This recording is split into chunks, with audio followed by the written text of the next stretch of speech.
Hey, what's up, guys? Thanks for tuning into my very first YouTube video after a long time. I'm gonna treat this almost as being my opening first YouTube video ever, because I did some stuff in the past, but they're all terrible, and I deleted them. And now I'm determined to get back on YouTube and kind of produce and contribute to the YouTube community. So yeah, this is gonna be my first commentary ever. So you guys can already probably tell it's not gonna be that good, but take it easy on me, but at the same time, please give me feedback on what I need to improve on. It's important to look at your flaws and improve them. That's the only way to get better at anything, not just commentary or basketball or skydiving, whatever you're into, whatever you're passionate about, whatever you want to win championships in. I'm personally not too overweight to ever win a championship in anything besides esports, but I'm also too dumb to play esports. So, someone already getting sidetracked. It's not even a minute in. So we're watching some 2K14 gameplay on the PC. It's some good gameplay. The beginning starts out slow, as you guys might tell, but it turned out to be a great game. I'm not gonna say how it's gonna end, but I'll just tell you right now, it's gonna be longer than 4 quarters. So it gets pretty intense at the end. And as you guys might be seeing right now, why Kareem Jabbar is in this game. I didn't make him in like the create a player thing. That's stupid. Someone online, I'm not sure who, made a thing called the Legends roster specifically for 2K14 that has lots of animations and whatnot for these characters. It has Kareem Abdul-Jabbar and Kareem back when he was Lou in the 1971 Milwaukee Bucks team.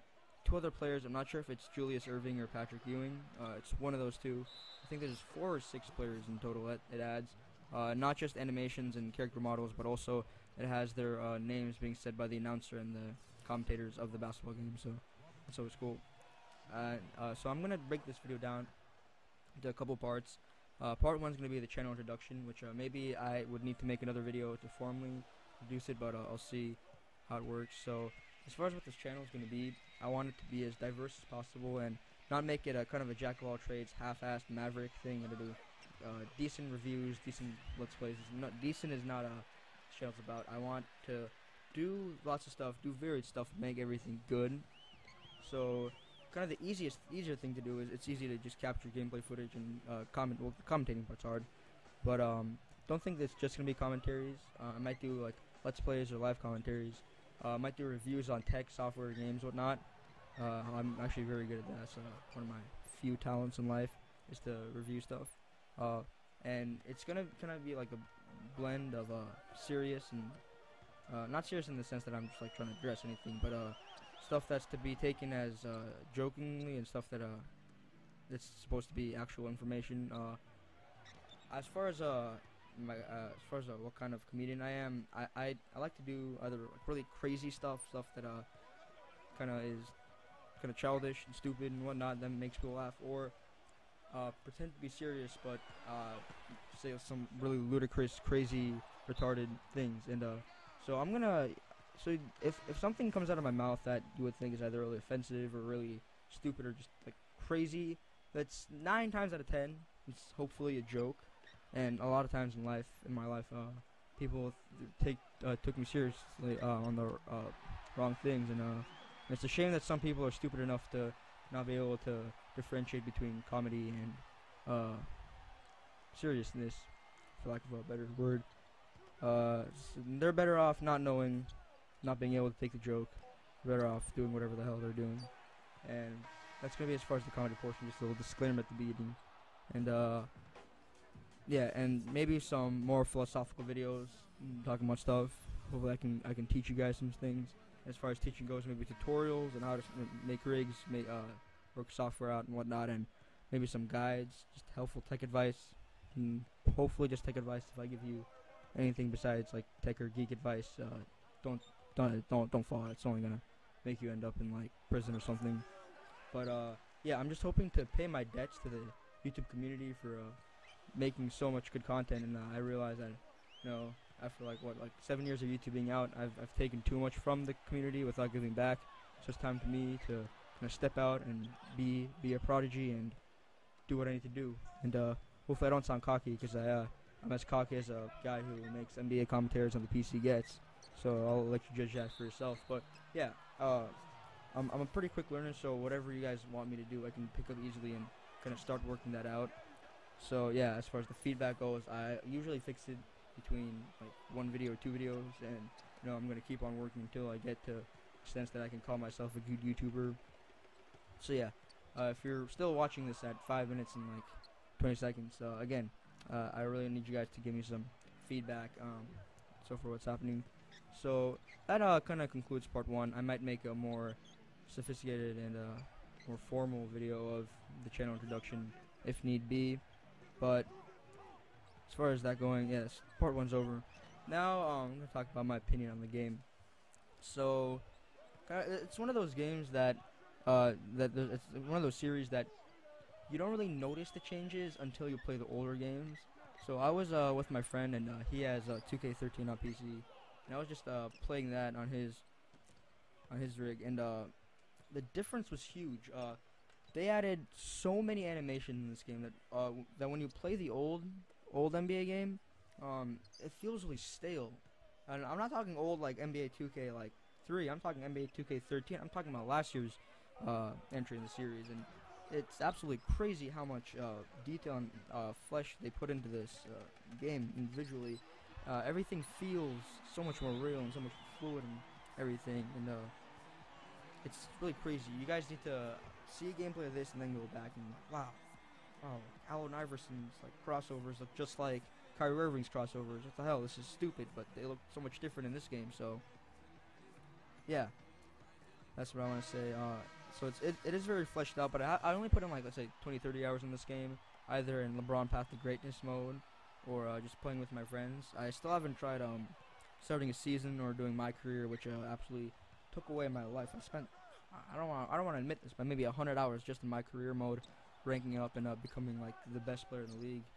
I think I got drafted at 18, and then at like 20 I became the best player in the league. It was crazy because I played every single individual game.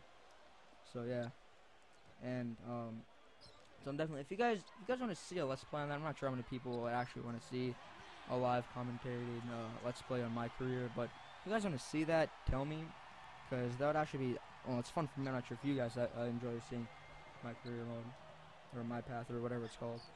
But also the new addition they put in the LeBron Path to Greatness mode. I finished the Heat Dynasty, which was I guess pretty fun, and I think they did a funny job on fan fiction, but I'm not a big LeBron fan. I don't care too much about LeBron. I think he's a phenomenal player, but I don't know, he doesn't like inspire me the way someone like Ray Allen or Dwayne Wade does. So yeah, as far as the Miami Heat goes, by the way, I like almost every player there besides LeBron, and I guess yeah, mostly Ray Allen and Dwayne Wade are my favorite players, but I don't want to sidetrack. What am I doing? So yeah, only gripe I have with the game is two things.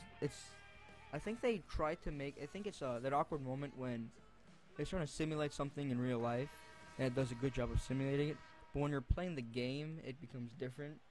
So as far as the blocking goes, it's extremely easy to pick up block after block after block, because all you need to do is anticipate whoever is coming to drive or whoever's coming to shoot. Anticipate it well, then go up, press the triangle button, press whatever button, pressing the Y button. You go, and like almost half the time, or even more than that, you're gonna block the player that's shooting. Which in real life, of course, you gotta anticipate it. You gotta get ready, put your feet down, jump, hit it. And since all you need to do in this is press a button, but and simulate that move, it's realistic in the sense that it's a simulation, but it becomes too easy because the player doesn't have fatigue. The player is able to see the court in like a different point of view from the player that's actually blocking. So I think that was, I don't know, it's I don't know, I think it feels really good to block, and like that crisp sound of like your hand hitting the ball feels good, but at the same time, I don't know, it was getting blocks in 2K13 was super satisfying, and this is just like, okay, cool. And the second big gripe is I don't know what it's called. It's like a pro stick or whatever. They called it the shot stick last year. So last year the right stick was the dribbling techniques, and holding L1 modified it to be a shot stick. Now both the shooting and both the dribbling is in one stick. So if you bring your controller, if you like move the right thumbstick out far enough, you're gonna do a shot. And I think I don't know. I think it's stupid in how they changed the L1 to be flashy pass. It's alright, but I don't care too much about it. I think instead of like aesthetics, they need to, or not aesthetics, but like just I'm not sure what to call it. Like as far as aesthetically pleasing gameplay, they should have just kept that old thing because it wasn't broken, and it just gets awkward. Sometimes I'm trying to go up, trying to cross over, but I press it too much, and it accidentally shoots it from like a weird. Because if you like bring it back, it does like a floater. If you bring it up, you lean in and try to shoot.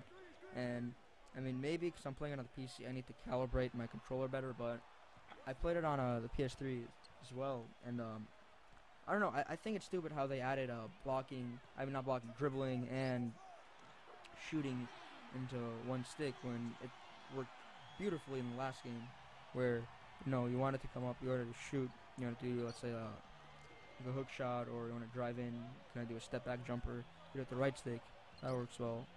And then you want to like dribble, you want to like get out and escape, you move it, you do like you spin the controller, you go and escape, you step back, do a fadeaway. It worked really well. Maybe what they were trying to do is make it all flow into one thing, and I mean, I don't know. I haven't heard too many people complain about it, but I personally, I like to do a lot of dribble moves because they took out the hop step function by pressing a B or circle, and they made it a screen pick and roll thing, which I could understand if they had fleshed out the right stick by itself to be only focused on dribbling, and the L1 to only modify the right stick for shots. So yeah, I think I guess maybe not many people used it, but I personally used the hop step function a lot.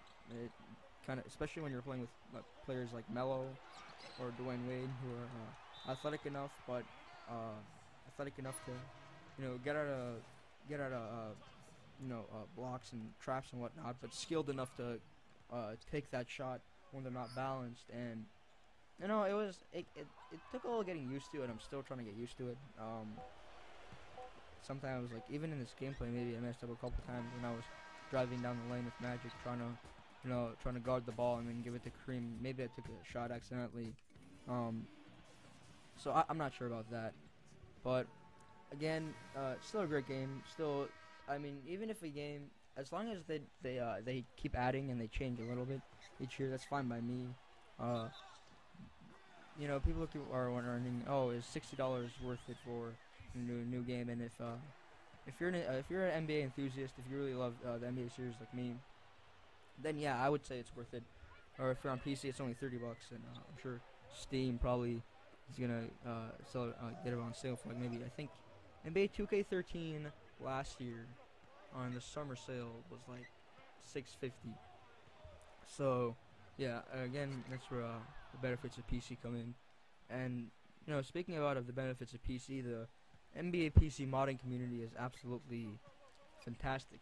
You would think that like only 5 people in the world play NBA 2K14 on PC, but I guess actually crazy. I'm gonna link you guys to some of my favorite modding communities, and people do just huge amounts of cyber faces. Because as far as Take-Two did a decent job on the cyber faces on some characters. Like they worked pretty hard on LeBron, but you guys might see a close up on Larry Bird. He looks retarded, and I think Magic Johnson is the only player in this game that has a cyber face. And the people do a great job on making really realistic cyber faces for the game, and just other mods in general, just like rosters and gameplay tweaks. And when I saw the 2K14 gameplay on PS4, the characters all looked like caricatures. It was crazy. Steph Curry looked worse than he did on the original 2K13 PS3 version. LeBron's face is just like distorted and all cartoonish. So I mean, you think it looks phenomenal, but you guys gotta play this on PC and actually like play it in 100, 120, 144 hertz and actually say like, oh wow, this is crazy. This looks fantastic. So yeah, I'm gonna link you guys to the modding community, and if you guys, I'm sure there's enough tutorials out there to learn how to add the mods in the PC. But if you guys want to, feel free to ask. I will definitely do a tutorial on how to add these mods, how to add these rosters and stuff on the PC version. And when I was speaking about 144 hertz, that's something that I actually noticed, because I'm using an AverMedia AverMedia portable pro capture device, and since I'm running it off HDMI, the most I can get off 1080p is 60 frames per second. Now, I know for like console gamers and whatnot, the big thing is, oh, we get to play all the games at 60 FPS on the new consoles and everything, but I personally, it's going to be hard for me to go to 60 FPS now after seeing 144 frames per second. It just in this game alone, what I noticed was the big thing was when you're going out to take a shot and you bring your hand up, and you know it also another big factor is the player's animation on shot taking. But when I went up to shoot, maybe with like Magic or Byron Scott, that in 60 frames you're not sure if the player that's guarding you is guarding you well enough to contest the shots so they'll miss, or if he's kind of too far and you have that kind of that opening to shoot. And refreshing it at 60 frames, those 60 images may not be enough sometimes to know if you should go and take the shot or not. And when I'm playing this game in 144 frames per second, you can totally know if you should take that shot, if you're going up and you should pass it to someone else when you're shooting, so yeah, the chances will be better of the ball going in. And not just in the shooting aspect, but sometimes it can be hard to judge how well defended you are just on other stuff, if you should drive in or if you should step back and look for another player. That 144 frames per second that your PC, if your monitor gets fed, hopefully, like, this game's not that graphic intensive. Even like an old like 560 Ti can probably run at 144 frames per second. And just knowing if you should go and try to steal the ball from someone, or if that second they're trying to bring the ball back and not stealing it so you won't get a reaching foul. That can actually be hard to judge, and you guys might think, oh, 2K, NBA is not a Twitch game. It's actually crazy. I personally did not think NBA was this much of a Twitch game, this much of a reflex heavy game. But when you're actually playing it on a no input lag controller, or even like with the keyboard, it actually gets crazy how much of a difference 144 frames makes on this game individual. Let alone the difference it makes in a game like Battlefield is huge, and I can go on another video about that. But just in this game, in and of itself, just knowing when to steal, when to drive, when to make the movement, because the way that NBA has been developed, it's actually been engineered to a point that I never thought they would put this much into it. But it's been a point that like a couple frames can be the difference between a block and like a 3-point. You guys might think, oh, it's crazy, but I'm not joking. When it comes to stuff like this, I'm extremely analytical, and as a person who plays lots and lots and lots of NBA games, this has made a huge difference for me personally. So that's all I'm going to say right now. Only if you're gonna be playing at 144 frames per second, make sure to use a dual link DVI. Hopefully you guys didn't know that before you're spending more than $100 on a monitor. So yeah, there's gonna be a little pause right now, because I'm gonna stop this to write more content. I have like 10 minutes more stuff to do. Alright, I'm back, and right now I'm just gonna be talking about my personal favorite teams stuff, and just go outside of the NBA 2K video game realm and go to the real NBA realm. So I live in California, and I support the California team, and the only two California teams that I think are actual NBA teams are the Golden State Warriors and the Los Angeles Lakers. I don't even know where Sacramento is. It's supposed to be near me. It's the capital. I don't even, like, if I was stranded somewhere with a map, I still can't find Sacramento. I don't know where the hell that is.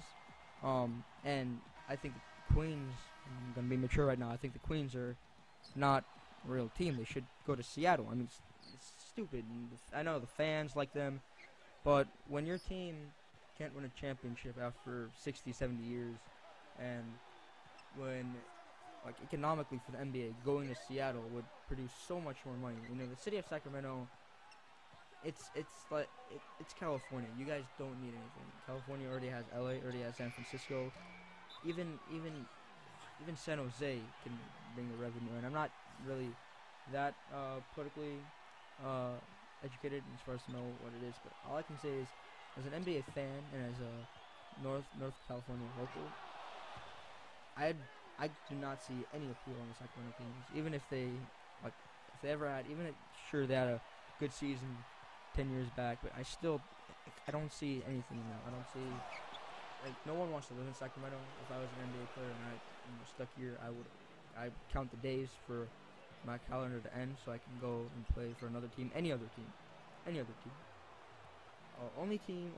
think the fact that the Milwaukee Bucks won a championship in 1971, I think that's enough to cement them that they can last at least another 10 years until they need to. I don't even know what state Milwaukee. I think it's Wisconsin. I'm not even sure. And so I don't know. Charlotte, I guess I don't know. It's in Northern or Southern California or Carolina. I don't even know what the hell that is. Yeah. And as far as Clippers, that's like having two teams in a city is like saying you have two capitals in a state. That doesn't work. If you're a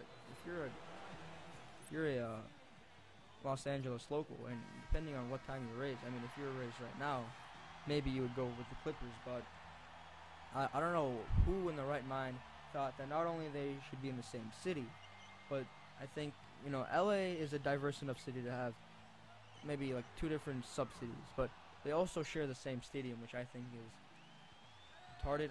I don't know who thought that was a good idea, but I don't know. Maybe the Clippers could be like only time I can find them acceptable is if the Clippers were like more of the West Side team, and the Lakers were more of the like Santa Monica, rich, nice weather. All of LA has nice weather, but more of the East Side, nice part of LA. Don't hate me. I went to LA like 5 times. I'm not that good in my SoCal terminology and whatnot. But as far as those are the teams I will support for all my life. The Warriors having a great season this year.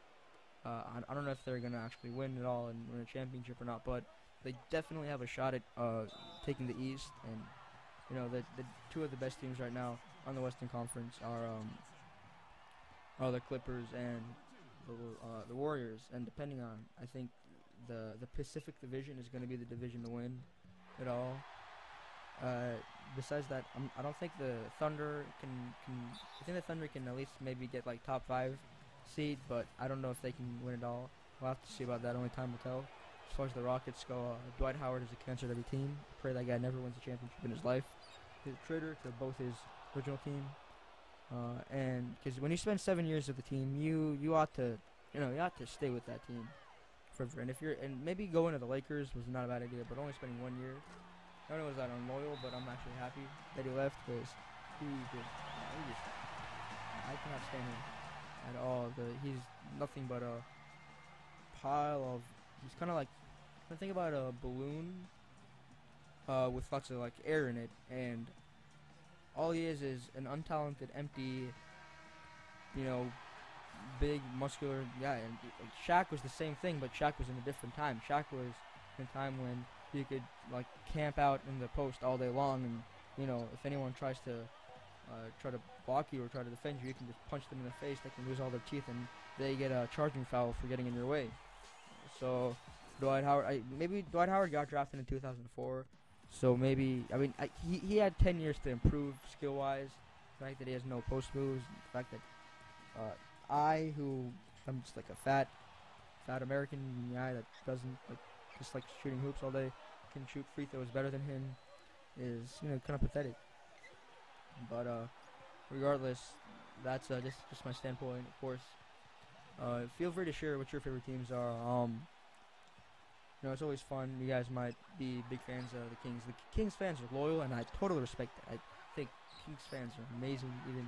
Even like, it's so easy for a Kings fan to bandwagon when they got like the Warriors like an hour away, or the Lakers just in the same state.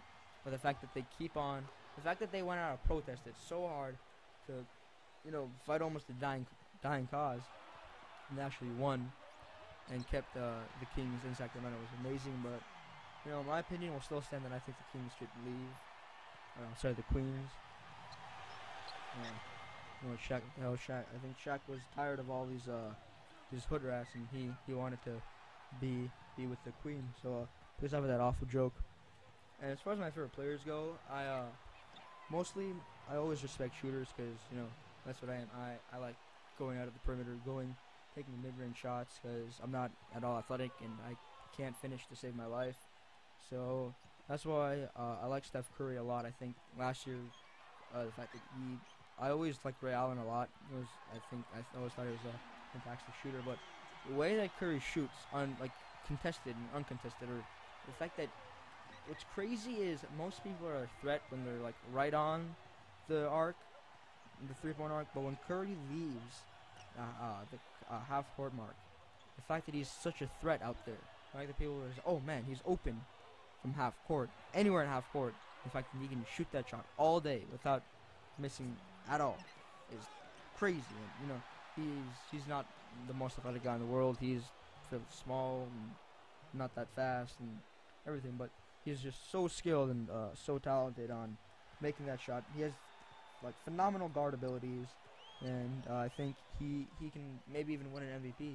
Comes down to it. All he needs to work on is he's still young. He's 25, I think, so he still has time to gain that athleticism, especially with the help of Andre Iguodala, who I also respect a lot. If they're like Andre Iguodala and LeBron James both play very similarly, but I just like Iggy a lot more. He's just more of a likable person, you know. Even though I do have a soft spot for LeBron, he kind of reminds me of an uncle that I never had, but I'm not a big fan of LeBron James. I'll be honest. And you know, pretty much he's my favorite players right now. But of all time, I remember Allen Iverson made it big, and I always respected him a lot. Just like the style he had and everything. And I also like Dwayne Wade a lot because of the fact that remember 2006, and I didn't even know, no one knew the Heat were gonna make it, and the fact that he went up the finals, he stood up, he did well, he was crazy. I respect that. And before this video ends, I'm just gonna say big shout out to Chris Bosh, Dirk Nowitzki, and Kevin Love. Anytime a tall player can shoot, I totally respect that. Thank you so much for watching my YouTube video, guys. Remember, leave feedback on what I can improve on. Tell me what you guys want to see. This channel's gonna get big. This channel's gonna get amazing, and I'm super excited.